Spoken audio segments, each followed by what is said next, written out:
have you with me this evening. This is a series of conversations that I have with leaders in travel, both in India and outside, looking at the world of travel in India and Indians traveling all over the world. So great to have you with me. Great, I'm really excited to be here and fun to have a conversation about all the things we love about in life. So the last time we met, we had a very interesting occasion actually. We had 15 of our top travelers from Bangalore that joined us to your property here for a curated evening of Lucknowi cuisine, and they enjoyed it tremendously. So thank you very much for that occasion. It was fun. I know our chefs enjoyed doing it. It was fun not only to produce some fabulous dishes that definitely taught me a thing or two about the diversity of cuisine here in India, but also for your travelers to see what happens from the food when it comes into the hotel to being marinated, prepared, and then served out to the guests. So I know the guys really enjoyed it. So Nick, I started Holiday IQ. It was very much a passion for me. The idea was to really bring Indian travelers together on a platform. So that's really what Holiday IQ is all about. No, it's very exciting. I mean, I moved here to India, really not to just run a hotel, but to learn about the people and for my family to learn a little bit of all the wonderful things of India. So Nick, obviously a very interesting combination of experience. 15 years international hoteliering experience, and the last 1.5 years, jumping into the midst of the new India in Bangalore. So how do you see the difference between the Indian traveler and travelers from other parts of the world? I suppose one thing that I found being based here in India is the expectation is a lot higher from an Indian traveler. But the interesting thing is when I've worked overseas and looked after and hosted Indian travelers, the expectation isn't quite as high. Okay. So it's an interesting conundrum. And I think as hoteliers, we need to work out what do we need to do to capture that huge outbound market out of India. And I think one of the things is cuisine. But the other little thing that we see a lot as the largest community of Indian travelers is the deep interest in foreign cuisine, at least to a certain segment of the traveler population in India. So how does that play out for you guys in what you do? I think you're seeing it more in the young. Okay. And when I see young travelers, who come and use our restaurants here, they're more likely to use our Italian restaurant.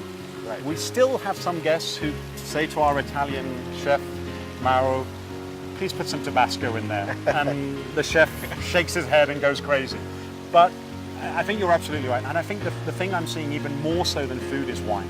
Okay. There's a huge interest in wine and appreciating the differences in wines, the differences in grapes, the taste of the terroir.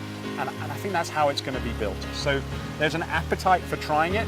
I think they just need to be pushed and forced into it. Let me touch upon the larger point of youth travel and youth as big travelers.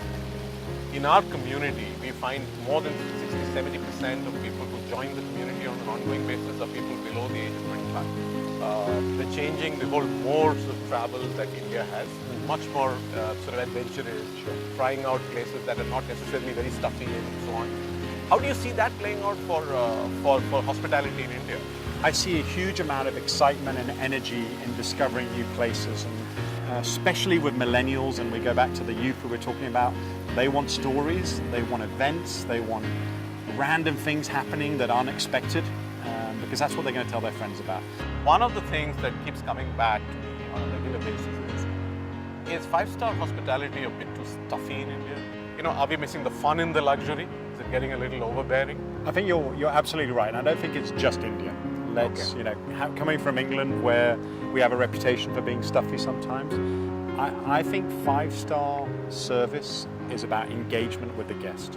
It's not giving that you have to wear a jacket and tie to dinner, because I have no friends who want to wear a jacket and tie. Right. They want to go in their shorts and sandals to the best Michelin starred restaurant. And hotels need to embrace that. We need to stop thinking the old way.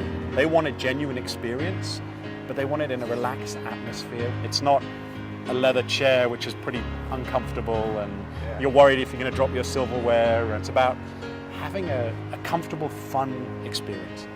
So, cultures are obviously different, people are different, and it's interesting how the notion of hospitality itself can be slightly different in different cultures.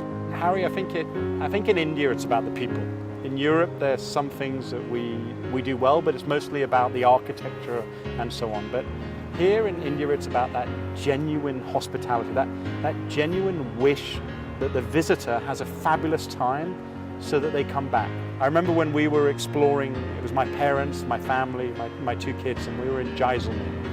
We wanted to go to this hotel which apparently had this amazing bar on its roof. We were running around in circles trying to find it, and there was the guy selling something. I can't even remember what it was. I think it was postcards. And he took us and he said, "Wait, what are you doing? You've come past me 5 times. What is it?" And we told him the name of this hotel we wanted to find, and we were pronouncing it completely wrong. And he said, "Describe it to me." So we told him. And he took us by his hand. It probably took 10 minutes to get there, and he got us there. You know, there's me thinking, you know, this is a guy trying to make a quick buck out of the tourists with cheap postcards. But he wasn't. He wanted our family to leave Jaisalmer so that we would spread the word about how wonderful it was. And we got to this hotel. We walked up, I don't know, 200 steps, and we were on the roof, and the photo from up there was the photo of the holiday. And that's one of the things I love most about working here is that I have a team of 400 plus associates who want those guests to have an amazing experience or a brilliant experience they'll go and tell all their friends. And that's genuine hospitality.